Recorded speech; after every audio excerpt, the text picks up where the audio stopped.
Frost, I'll tell you what, it does not get... I mean, we were wondering if this news cycle would let up. It's not doing that, surprisingly. Just give me... There's nobody in the stream. Oh. But it'll still go once people click on it, Billy, later.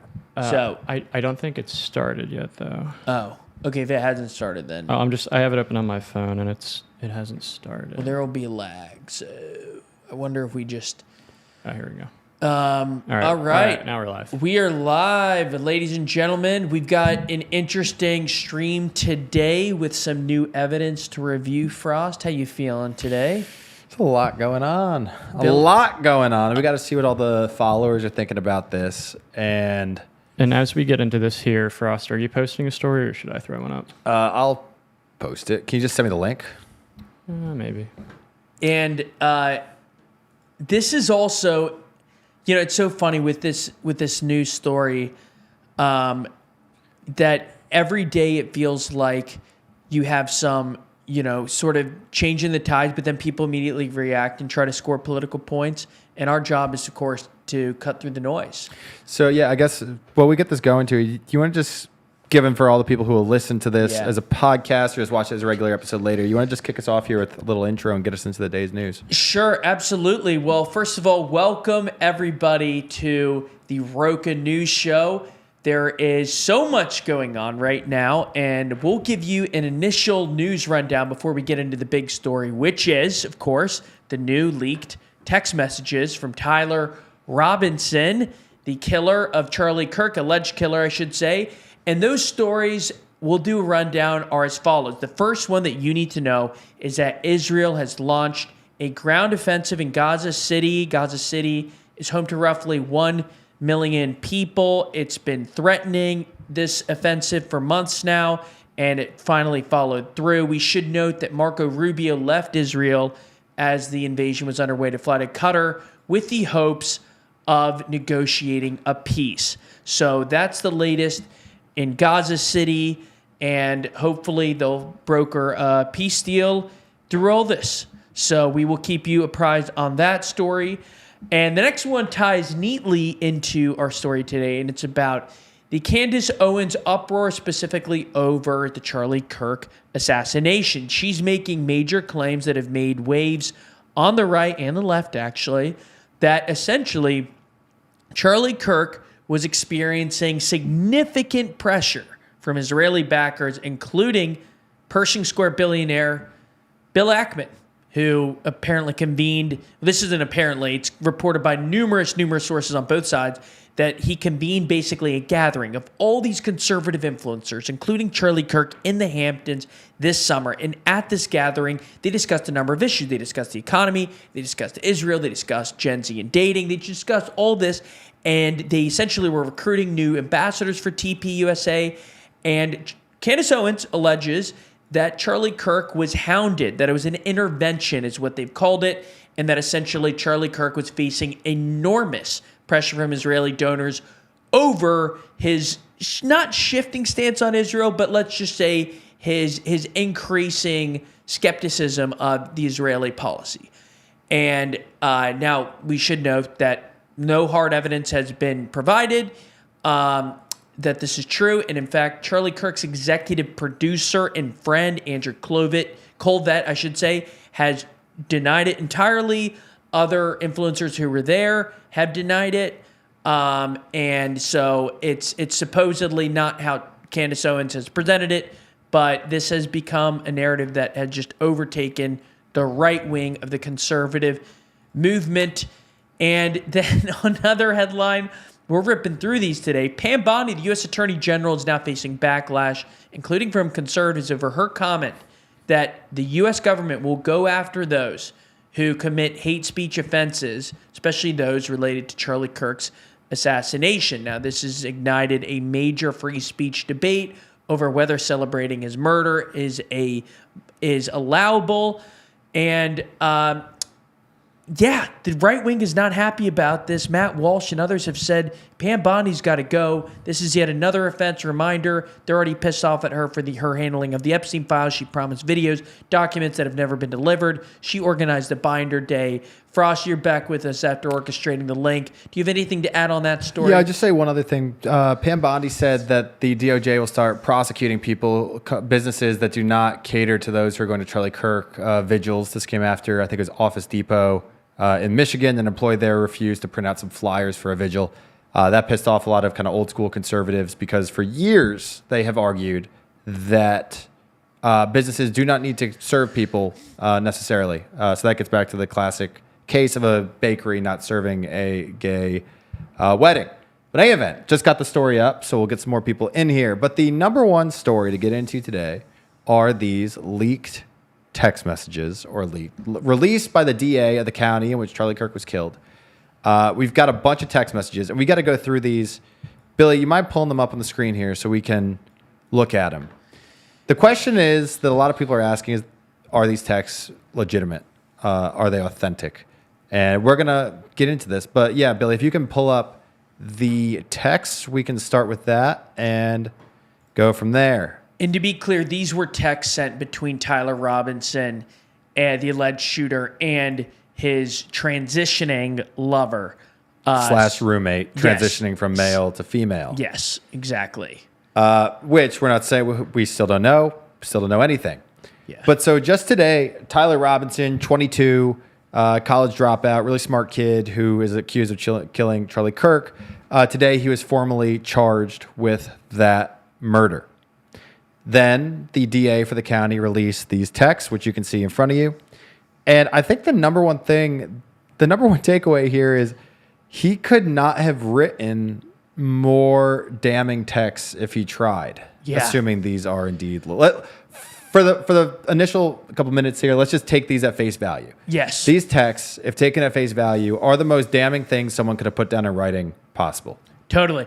And to be clear, just one note on my end, I think a lot of people had their verdict before even seeing these texts. There's a community of people who would have said conspiracy, the feds were behind it to stoke a civil war, fan the flames a bit, or others who would say outright, literally some within minutes of Kirk getting shot, said it's Israel.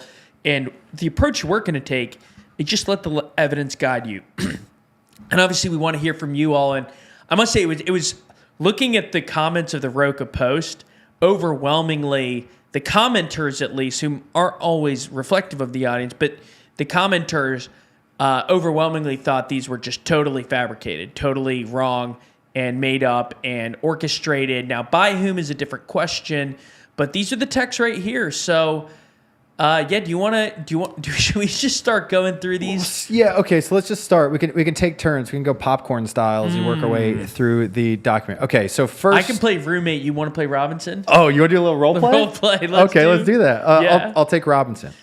And right. you're the roommate? It's just going to be all... These are roles we were born to play. I'll tell you that. All right. I'm still okay, my love, but am stuck in Orem for a little while longer yet. Shouldn't be long until I can come home, but I got to grab my rifle still. To be honest, I had hoped to keep the secret till I died of old age. I am sorry to involve you. You weren't the one who did it, right? I am. I'm sorry. I thought they caught the person. No, they grabbed some crazy old dude, then interrogated someone in similar clothing. I had planned to grab my rifle from my drop point shortly after, but most of that side of town got locked down. It's quiet, almost enough to get out, but there's one vehicle lingering. Why? Why did I do it? Yeah. I had enough of his hatred. Some hate can't be negotiated out. If I'm able to grab my rifle unseen, I will have left no evidence. Insert here, besides these text messages.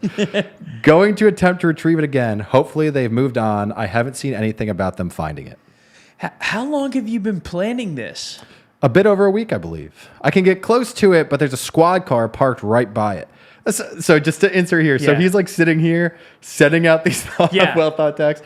Well, the rifle's over there, and there's a police car in between. So this is a pretty dramatic scene. Yes. You got to picture this. This is a very dramatic scene. Yes. So he says, I think they already swept that spot, but I don't want to chance it. This is you. I've roommates done at this point. Roommates back. Oh wow! So this is like my monologue. Yeah, you got it. Okay, this is like Romeo right before the tragedy. I'm wishing I had circled back and grabbed it as soon as I got to my vehicle. I'm worried what my old man would do if I didn't bring back Grandpa's rifle. So just to insert again here. Yeah. He just allegedly murdered Charlie Kirk, and his number one thought is, what is my dad going to do if I don't bring back Grandpa's rifle? Not what's dad going to do when he finds out I murdered Charlie Kirk. Yeah, I know. I don't even know if I had a serial number, but it wouldn't trace to me. I worry about prints. I had to leave it in a bush where I changed outfits. Didn't have the ability or time to bring it with. I might have to abandon it and hope they don't find prints. How the fuck will I explain losing it to my old man? So again, Tyler Robinson's number one alleged concern was, how will I explain that Grandpa's gun went missing?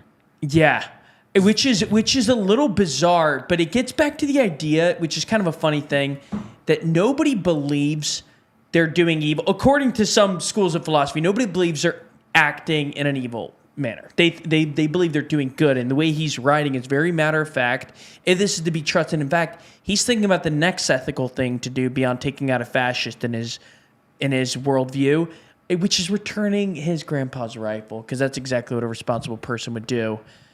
Very considerate. Hey, also, just while you're here, smash that subscribe button. Yeah. Just smash it. Hit it hard. We got 61 concurrent viewers right now. Our first live stream. Love to see it. We can get right through this. We'll wrap this up. He says, this is Tyler Robinson allegedly. Remember how I was engraving bullets? The fucking messages are mostly a big meme. If I see notices bulge on Fox News, I might have a stroke. All right, I'm going to have to leave it. That really fucking sucks. Judging from today, I'd say Grandpa's gun does just fine. IDK, I think that was a $2,000 scope. Weird face. Then I text you. Delete this exchange. My dad wants photos of the rifle.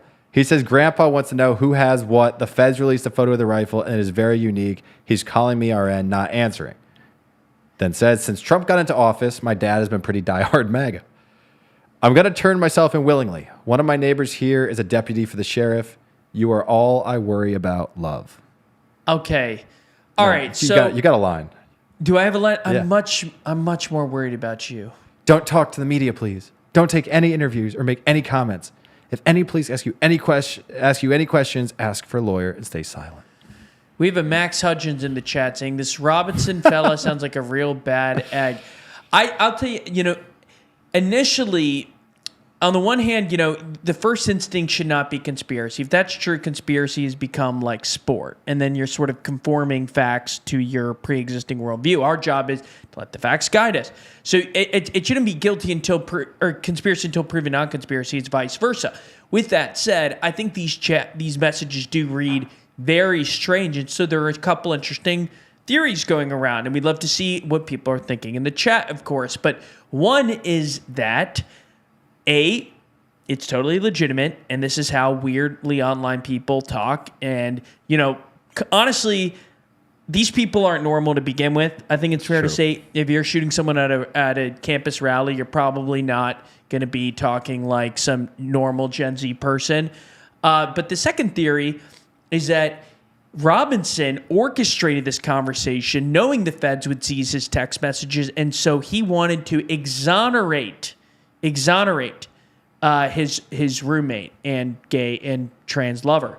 So in that reading, it's kind of like the Walter White scene in season 5 where he tells Skyler, basically, you didn't know what I was doing. Where basically he set up this. No spoilers. Yeah, no spoilers. But Walter White sold meth. So those are two of the theories. Frost, you want to share a couple of the other theories? Yeah, well, so the biggest one that we're writing about for tonight and tomorrow is that Israel is involved. Now, Candace Owens is popularizing this. Now, what we just got to say about this, regardless of what you think about Israel, within minutes of the assassination, people were on Twitter declaring as fact that this was Israel. No evidence has yet emerged. Candace has made claims. We can't either prove or disprove what she said, but the fact is there's no evidence out there. So that's that. And increasingly, people have been lining up on Charlie's side to say what Candace is saying is not true, including his pastor, one of his best friends / executive producer / spokesperson for TPUSA, and then Bill Ackman, who Candace says blackmailed Charlie on the Israel stuff. But I think that's where realistically, don't you think that's where a lot of the stuff is going? The people who think this is not genuine that's kind of like where their mind's at. Absolutely. I mean, you had Tucker get on. So JD Vance hosted Charlie Kirk's show yesterday, and then the Daily Wire hosted it today. Matt Walsh, Mike Knowles, and Ben Shapiro, and one other guy were all there. So yesterday, though, when JD Vance was hosting it, he had on Tucker. Tucker essentially said that Charlie would call him, talking about pressure he was facing from his donors and Israeli forces. And then Candace echoed that sentiment. And so you're right. I think those people who believe that there was kind of like a deep state takeout think it was over Israel. Now, their argument is essentially that Charlie Kirk was starting to turn against Israel, and he had become more critical. He had invited at TPUSA conferences, he had invited Dave Smith to speak, Tucker Carlson to speak, people that the Israeli donor class hates. And so they're saying basically he was pivoting, and they're like, hold on, Charlie, don't do that. Boom. That's their argument. Now, the counterpoint would be Charlie Kirk, among influential Gen Z conservative influencers, was like the most pro-Israel of them, of the mainstream ones. So it's like, what, take him out to bring on Nick Fuentes and then risk the entire U.S.-Israel relationship to take him out? Again, like a guy who already likes you. Well, you just brought up Nick Fuentes, and that's an important thing to say here. So Nick Fuentes, who leads the Groypers, this really, kind of alt-right, white, I mean, not kind of, alt-right, hardcore, extreme, white nationalist organization. Nick Fuentes had been trying to debate Charlie Kirk, and he kept saying this to Charlie Kirk, that he's controlled by Jews, and the Jews this, the Jews that, all this kind of stuff, which Nick Fuentes says a lot. So it's not like Charlie Kirk was in this, like, he was not of the same thing. He was not part of this Candace Tucker really showing the kind of, if anything, if you don't look at it this way, he was on the trailing end of the kind of right-wing disillusionment with Israel. He was probably following a lot of his people as they went that way, but he was certainly not leading it. And the idea, whatever. So someone just commented, not like Charlie Kirk had a lot of enemies elsewhere. Well, this is another point. So Charlie Kirk, we were just listening the other day. He went on Bill Maher's podcast back in, I think, May. It's eerie to listen to because when they opened up the podcast, Bill Maher says to him just casually, he's like, Charlie, you have security. And he said, yeah. And Bill Maher said, why? Like, who are you worried about? And Charlie Kirk said, the blue-haired people. So everyone's finding this one quote where he said something about the Israelis, which, that's a data point. But you can find ample data points of the fact that he was threatened by these people. So, and someone just said, yeah, this Israel theory is so anti-Semitic, lost a lot of respect for Candace with this. I mean, the jumping without evidence to blaming Israel certainly has a bit of a stench to it. Well, and just to jump in here real quick, guy number 3, Billy over here, I think there's also, a point to be made, like, even without jumping to, one of these theories about it, they're still very odd text messages. And, as you guys kind of pointed out earlier, like, it's not probably the most normal person who does something like this. At the same time, like, there are some, I would say, we'll see what happens with it all, but maybe more on the surface believable theories like the one Matt Walsh posted about, like, potentially they're trying to protect the roommate, for instance, which, is kind of interesting as well. But Billy, if that's true, why do you think this is Utah. Like, we're not talking about people in Manhattan. We're not talking about the Brooklyn DA here. We're talking about a rural district in southern Utah. But don't you think it's fair, say the roommate is being extremely cooperative here, and this person, she comes out and she says, okay, hey, I'll give you everything you need. Please, I'm so sorry he did this. I don't want to be involved in any way. And you're then that law, authority, whatever, and you deem necessary or important to release these text messages. You wouldn't necessarily want to implicate the roommate who's being so forward in this, right? Yeah. So you think they fabricate? I'm not saying that you. I know you're just putting out the idea, but like, is the logic there then that they would fabricate these texts to condemn the person's boyfriend? I'm not sure. Yeah, listen, I think that a lot of people's reading of this comes down to what their priors are. If your prior is that, or kind of like principles and the way you see the world.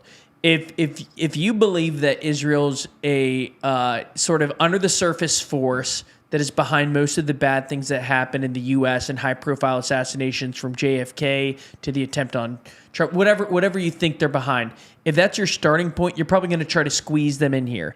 If you're someone who purely believes in accepted mainstream narratives then you're probably not going to look at these text messages with any scrutiny. If you're someone who has kind of more measured skepticism of institutions and authorities, and you're someone who maybe from COVID was like, they lied a ton, I don't really trust, the establishment or authorities or the media or whatever else, and you just have that baked into your worldview, you might be like shopping for theories and you basically treat them all the same. I mean, for us, I think that, as you point out, like a lot of people are touching these text messages before they're read aloud by the county DA. So like there would have to be a ton of people on this fabrication plot. Second of all, someone would really, what was he doing? The county DA typing these up at night? Unless, of course, someone was behind Robinson sending these text messages to sort of frame him or set the narrative, and that was part of the work. I don't know. My point is, like, we have to wait for the facts, and I don't think you can start at conspiracy. You have to start with believing, in my opinion, and narrative. Otherwise, why trust anything? Why trust the Federal Reserve raised rates? It's like we have to start with some established authority. So yeah, I think one thing too. Also, when you look at that stuff in a vacuum, right? Like we're looking at we're posting this on Instagram or reading about it on X, and you're seeing this, and all these people one after another saying this can't be true, this can't be true, online. But then you got to take your head out of the computer for a second and think about it. I mean, what people are saying is that this DA. I mean, you could pull up the picture of him. He's. I mean, he looks like what you imagine like a career lawyer in Utah would look like. Okay. And this guy, what was his name? Jeff Gray? Yeah, Jeff Gray. Jeffrey Gray, maybe? Yeah. Let's see. Yes, yeah, there we go. That's him. This is him. So like this guy, like, I mean, whatever. I don't have to get into it too much, but the idea, what people are saying, they're saying that this man who released these text messages is knowingly concocting text to put this man in prison. That would be a major crime. I mean, that's not like something that just happens. I mean, yeah. I know people will say anything can happen, but like realistically, if that's the case, then our whole country is screwed if that's how justice is being done in America right now. Totally. A couple interesting comments in the chat. Max Hudgens waiting to see what the Mormon community has to say about this. Then we have what's wild is how many popular narratives this story touches. Rob's spot on, which basically gives every sort of interest group or faction on Twitter plenty of ammo to work with. And then Jordan says, why have we still not gotten the facts on Luigi? Interesting. Jordan, I'd love to hear your take on what those facts are that we don't have yet. I know there's still some uncertainty about how Luigi was radicalized, but I'm pretty sure a lot of it's public, like his slow radicalization as seen through Goodreads, accounts of his friends who talked about his back pain and his, I think, grandma's experience with the healthcare system sort of radicalized him. And then he sort of went down this rabbit hole and became more leftist. So I would just be curious to hear what facts you'd like to see still on Luigi. I've got two things right here. One is, if you're joining us here, hit that subscribe button. Ooh. Just hit it. Why not? But Billy, question for you. What do you think we're missing here? You're sitting back there. You're seeing the comments. On Luigi or this case? This case. What are we missing here? Well, one thing we could talk about is the old man. Oh, that's true. Now that is strange. This is strange. This is an anomaly for sure. Now, I think some would argue that, I think his name's Jeff Zinn, is it? Jeff Zinn? Or not Jeff. It's like George Zinn. Yeah, there we go. Not spelled ZYN. Howard Zinn, People's History of the Shooter. Yeah. But so this guy essentially, if you were on Twitter when Charlie Kirk was initially shot and it wasn't clear if he was dead yet, the first thing you thought that was true was that this guy did it, because there's that picture of him huddled on the ground on his knees, and he apparently requested the presence of his attorney, and he sort of confessed to it. And now we're learning that he did that just to run cover for the shooter. And then they seized his phone and found some child blank on it. I think you know where I'm going with that. And so essentially, that's how so now he's kind of in the picture too. Yeah. That to me doesn't really pass the sniff test. I mean, again, to your point, no conspiracy until proven conspiracy. But It's strange. That video, I mean, the first thing everyone saw was that everyone's sharing it. This is the guy who's at least sitting on the ground reading out his Miranda rights to himself. Yeah. The whole thing was very bizarre. And now, what do we know about this guy, Billy? We have anything on there? Sorry, T, you were about to say something? I was going to go to the chat, but we can go on George Zinn a little more. Is he just like a boomer radicalized by MSNBC? 71 years old. Oh gosh. Doesn't it just kind of seem like if you were There he is. I mean, listen, if you're at an event with thousands of people, there are likely to be some anomalies or strange characters. And I imagine these kind of events attract some crazy people. I mean, you remember when we went to like any public university's campus quad, Oroka tour, Georgia, Florida State, like you have some weird people there. Yeah. You have like the people preaching celibacy. So you're going to have some weird characters. It is odd that they stumble upon someone with that record on their phone. There's a really interesting quote there. You see that 1 second right there? This is from Salt Lake County District Attorney. Quote, almost every political event you can think of, there was always George somewhere in the background listening. Oh, that's weird. So he was around at all of these. And then scroll up, Billy. There's a photo of him with the governor. Yeah, this is what I was thinking of. That's him on the right. Yeah, he's right here. So weird. And then he ran up to the police after the shooting and he said, I shot him, now shoot me. What in the world was this guy doing? Bizarre. By the way, I want to give a shout out and some other action in the chat there. We have Sean Nielsen, who I know from the newsletter. I do read the inbox every single day. He said, what do you mean the Mormon community? I'm Latter-day Saints. I work where it happened. People are shocked and traumatized. Can only imagine, Sean. I can't believe you work there. I did not know that about you, and I'm so sorry for you in that community. And then you also have below that St. Pablo. I'm also Mormon and extremely offended. Elijah, yes, we just got approved on Apple Podcasts. The audio will be out on Apple Podcasts. Although apparently for their album artwork, it looks like an NPC podcast right now because it has like a tent as our banner image. I promise that's not us. To get approved on Apple Podcasts for podcast artwork, you need to have the name of your show in it. So we're going to have that soon. But yes, you can find our audio there. So appreciate the question. So Graphics guy's been slacking. just so to get back to what we know, I mean, I guess the facts that we have depend on who you believe. Yes. But what we know for sure is the police have arrested this guy, Tyler Robinson, 22, college dropout, really smart kid, good SAT score, 4.0 in high school, had a scholarship, had all this kind of stuff. But yeah, dropped out and was living with his partner, who was a man transitioning to woman. We know that Charlie Kirk's rhetoric he said there was only two genders, no such thing as transgender people, all this kind of stuff. That was very controversial among the trans community. We know Charlie Kirk had said he was worried about trans people shooting him. So that's one set of information. Then we now allegedly have these text messages, and we know for sure this man, George Zinn, 71, an activist, was present at the thing and ran cover for the guy, whether intentionally or not. And it seems like the current narrative here, and just based on just what we're being told by authorities, is that it was accidental cover. Yeah. So that's all we know. So you on the one hand, you really can't blame people for being like, yeah, something seems really off here, especially after, obviously, it seems like this Epstein stuff is taking on a COVID level. COVID turned a lot of people.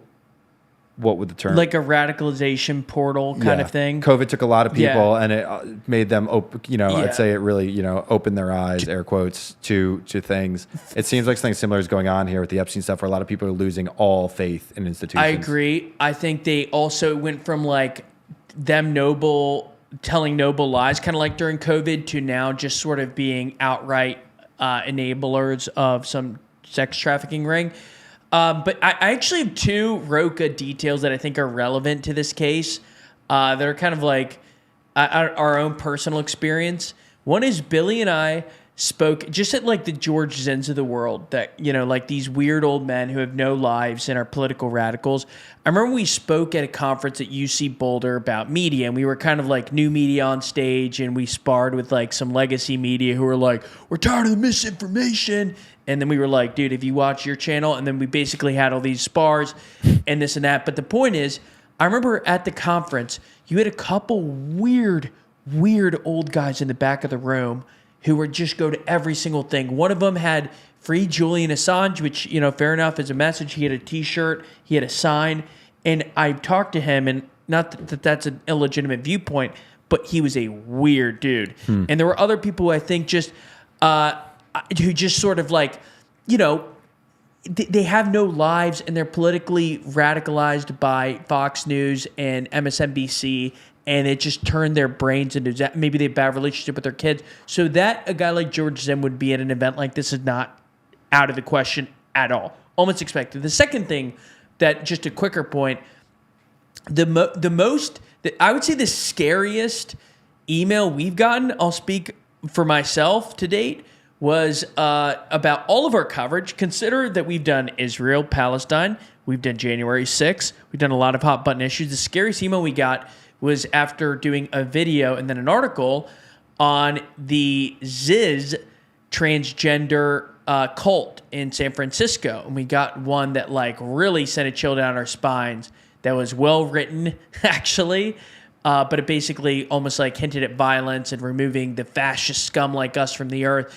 And it just had this really weird, creepy tone. And keep in mind that this cult actually killed people across the country. So all that's to say that Charlie Kirk, can you imagine the shit Charlie Kirk got? Oh, man. Like, we barely even talk about the transgender issue at all. Like, transgender issues is like a order C of like the kind of issues we cover. I don't know what order C is, but like a third tier issue that we cover. We don't have A, B, C. Tier C is kind of what I meant. So anyways, all that's to say, like, I can only imagine the kind of shit Charlie Kirk was getting in his inbox. Yeah, this is someone commented here, the conspiracy engine is a bit of a meme itself these days, and I think that is totally fair. So much of the stuff that you see, this trust nothing. Okay, trust nothing, but trust me. Yeah. And I think that's part of the thing that's going on here since the killing of Charlie Kirk. Now there's people coming out saying you can't trust anything anyone's saying. You can't trust this media. You can't trust that media. You can't trust Charlie Kirk's pastor. You can't trust his friends. You can't trust his family. Trust me. Right. Like, or if someone says something in his defense, they'll be like, well, see, they're saying it. And then if someone says against their narrative, they'll be like, well, they were paid, they were threatened, someone stood up their family. The definition of cherry picking. And yeah, so I think a lot of it though does come back to COVID, right? And the fact is, in COVID, and this is honestly the media's fault. Yes, from totally. day one of COVID, people are saying lab leak, and people who are not extremists, people who are liberal, who knew a lot about science, people who are like, like they were not like whatever kind of kook you have sitting in your basement somewhere, going down the rabbit hole for 10 days. Really mainstream, sensible people said it came from the lab. And then the media said, conspiracy theorist.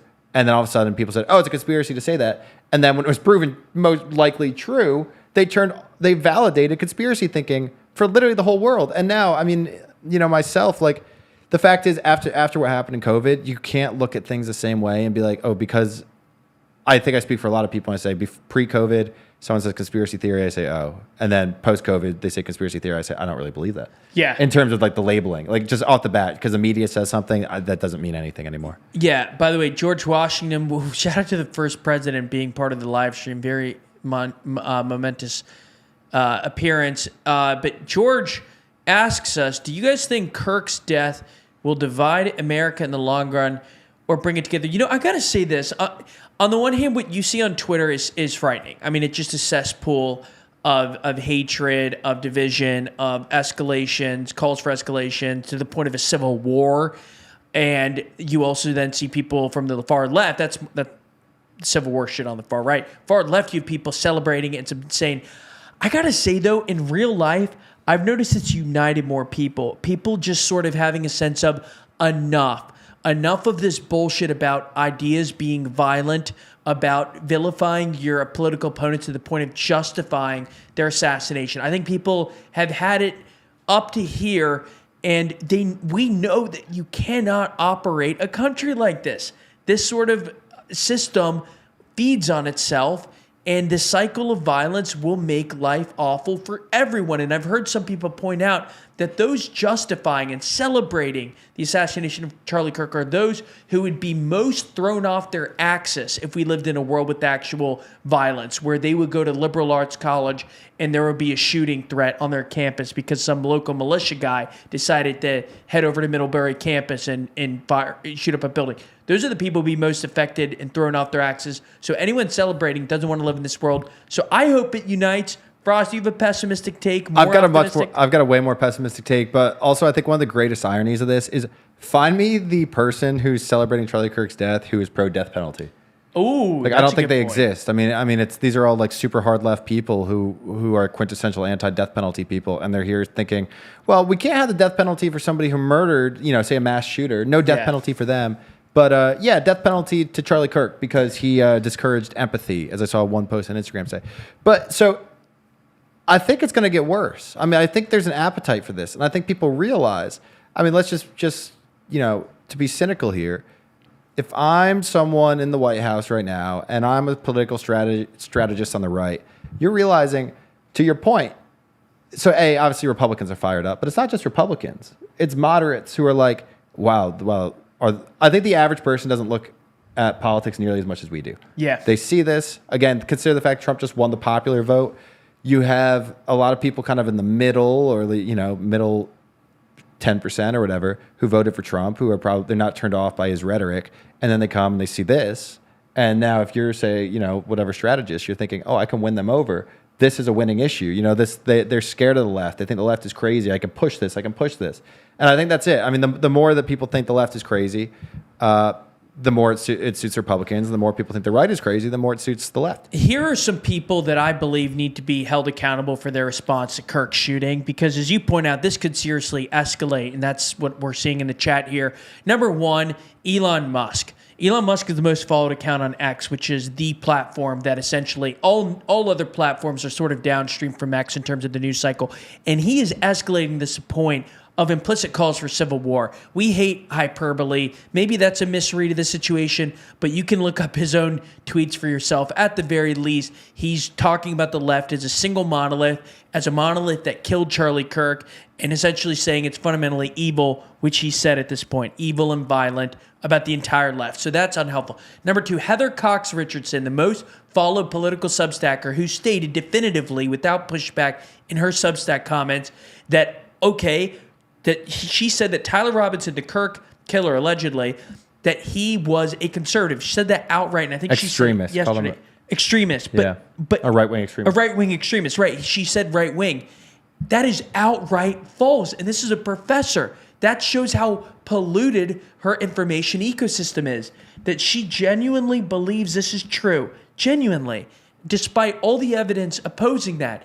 And then finally, I would say to all those like Mehdi Hassan and everyone, Ilhan Omar, all those who are basically denouncing the violence, but then saying, by the way, he was evil. By the way, he was actually a fascist. By the way, he was actually endangering people and all this. Charlie Kirk is one of the good ones in terms of his approach to civility on the right. So they're inviting a world I don't think they want to live in. So all those are the people we should go after. Those who are playing a part in our discourse, who are dividing us further and not focusing on more important points. So quick question for you, unless you want to say something. I was just going to say real quick, while you're here, hit the button that says subscribe. We're doing these every single day. Every day, go over the news, give a little breakdown of it, go through what's going on. But hit the subscribe button. And Billy, back to you. Great. You can see my zoomed in face here. So I did want to just, one point Jordan made earlier, I thought the manifesto was published but not confirmed as real. Just a quick update. There was an update on Luigi today, and this will tie back into what we were talking about. But the judge or a court in New York ruled they threw out the charges on terrorism, and I think on first-degree murder. Don't quote me on that, but some murder charge. I believe it's, first degree. And so as a result, they're still pursuing the federal death penalty, but he cannot get life in prison. So it's either like some years in prison on the second-degree murder charge or that death penalty that the federal government's pursuing. Billy, do you have any information on that? How is it not first-degree murder? I thought that was quintessential premeditated. I'll have to look that up once we stop talk or once I stop talking here. However, I think the manifesto was confirmed real, published by Klippenstein, and then authorities said it was confirmed real. However, the point I wanted to make is, we have that, in December, and compared to this, seemingly more people would find it defensible. Is there ever a time, in the opinion of you two, in which political violence is a good thing? Point blank, ever. I hesitate to ever say yes, because then people will love to compare their cause to whatever instances in history where it was legitimate, where they'll be like, wait a second, maybe we're the American... Like if I said the American Revolution, I mean, in many ways that had insurrectionist vibes. I know that you could argue that it was just an illegitimate government to begin with in the colonies, so therefore it wasn't really in it. Whatever game you want to play. But if you say, yes, political violence is justified when you're a legitimate revolutionary group fighting against a tyrannical power, then everyone will say, wait a second, we're fighting against a tyrannical power.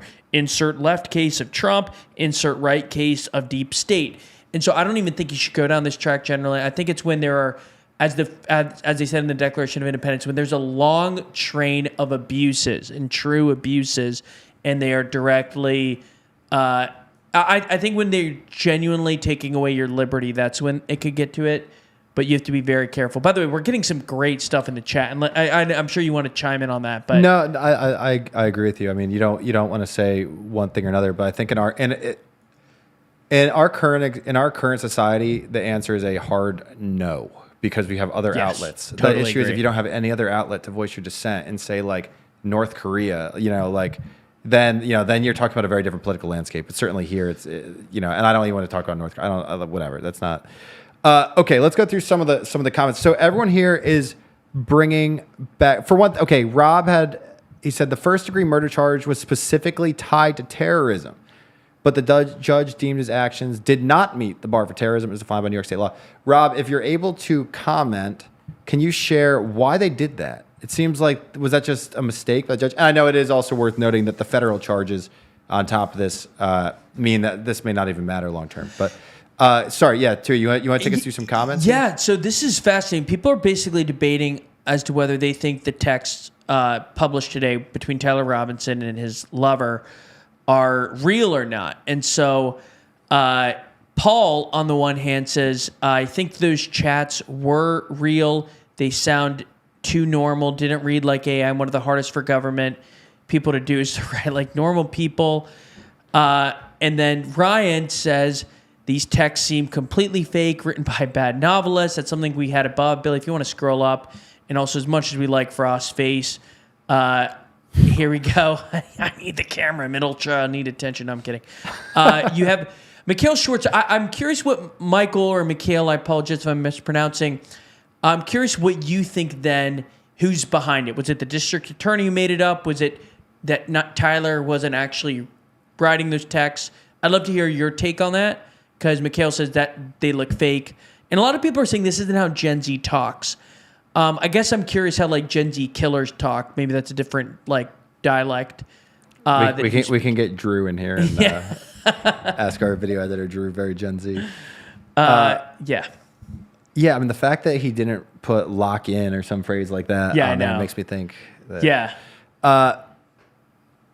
This is gonna... I want people who believe it's fake to share who they think it is, who they think is behind this and why. Because that's to me is the main question here. If you're saying that the district attorney or whoever made this up, the question is just why and for what reason. So someone said it could have been a mistake. Oh, this is back about Luigi. All roads. Okay, after being on Discord for 8 years, I've met more than enough people on Discord to know that the text there sounds relatively normal. Interesting. Well, okay, so that's one other interesting component of this is the Discord element. So, Billy, can you pull up Ken Klippenstein's piece about the Discord, and we can work our way through that there? George Washington says, I feel like there's zero reason to fake those texts. Yeah, they're kind of odd, but what exactly do they gain from that? It's not like there's any groundbreaking stuff in the texts. So, Yeah, it really does sound like a chronic. It does sound like It does sound like that, chronically online, et cetera. But isn't the point here that he's texting? Like a point a lot of people made in our comments is he's texting in like an extremely calm and rational way while he's allegedly on the run, standing there while the police are hunting for him and his rifle's out in the middle of the woods. And also saying like vehicle, like even some of the terminology just felt like what did Trump say? I do not, the word he said he didn't use. Enigma. I do not use the word enigma. That's what he said in the alleged Epstein letter.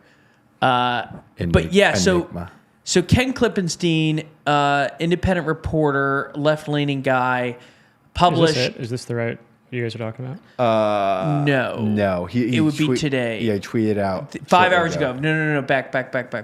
There we go. Third link. There we go. This is it. So this is Ken Klippenstein. He posted on his Substack. And let's keep going down. Well, the TLDR in the story is he got some of the messages from the Discord, and he talked to Klippenstein or to Robinson's friends, and they said that he essentially was not super political. A search through the Discord for the word Trump only brought up one response since 2020. You know what's weird though?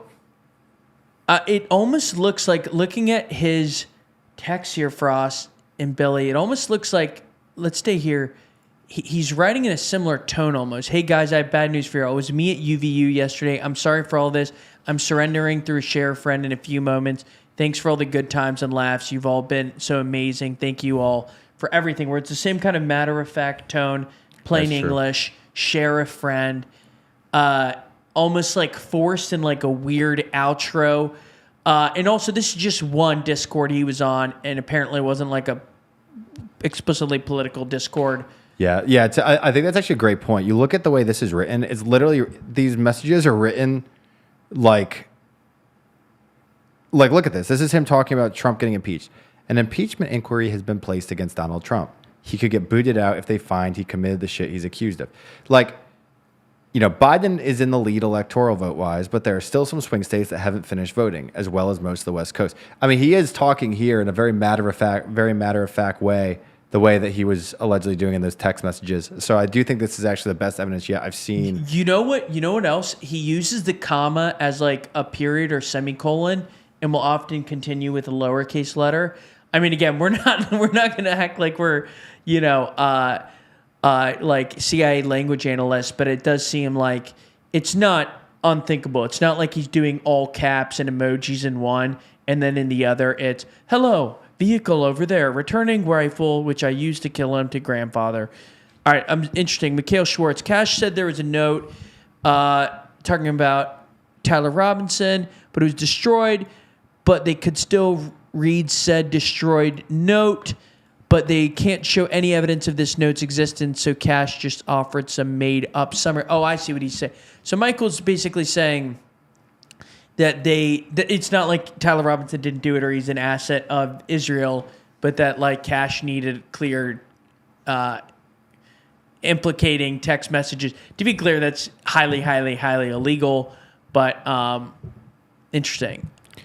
Aiden, I think he's definitely neurodivergent or something. Real quick here, we do have something popping up for my elementary ChatGPT query here. Cash destroyed note. That's how Gen Z talks right there. Robinson's note. Yeah, this guy.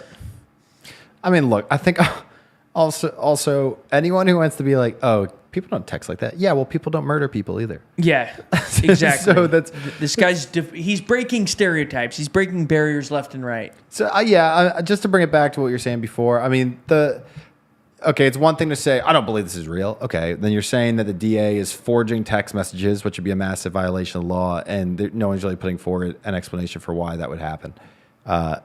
So it'd be one thing also too if like he was on the run, and you could be like, oh, well, they're doing this because they need to find a suspect, so they're going to make it up and go arrest some random person. The guy's dad said, I turned my kid in. Yeah, my kid did it. I turned him in.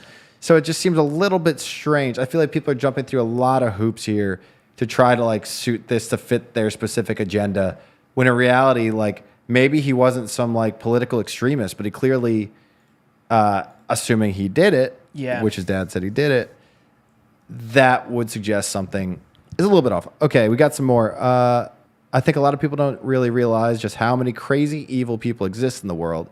So I feel like there is this tendency to spin up conspiracy theories in cases like this. I think that's true, but I would also say, I think a lot of people don't realize how rare it is to come across people like this, especially in the U.S. Like anyone can go out and buy a gun. Yeah. You know, and like the violence, we have way too much violence in America, but you know, if everyone thinks there's like 1 in 100 people is like totally like, you know, just insane and evil, and obviously that's not the case. Yeah. Because if it were, then we'd have a lot more issues.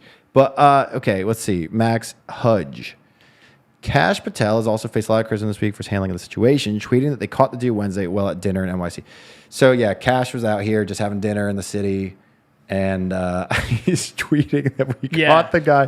He literally tweeted, "We the suspect's in custody," when there was no suspect in custody. What was going on with him? One other thing on the note is if this was a deep state plot or an Israeli plot or whatever else conspiracy theorists are claiming, you'd think they'd write a better note. I mean, these people seem to have all the tools in their world at their disposal, according to the purveyors of those theories.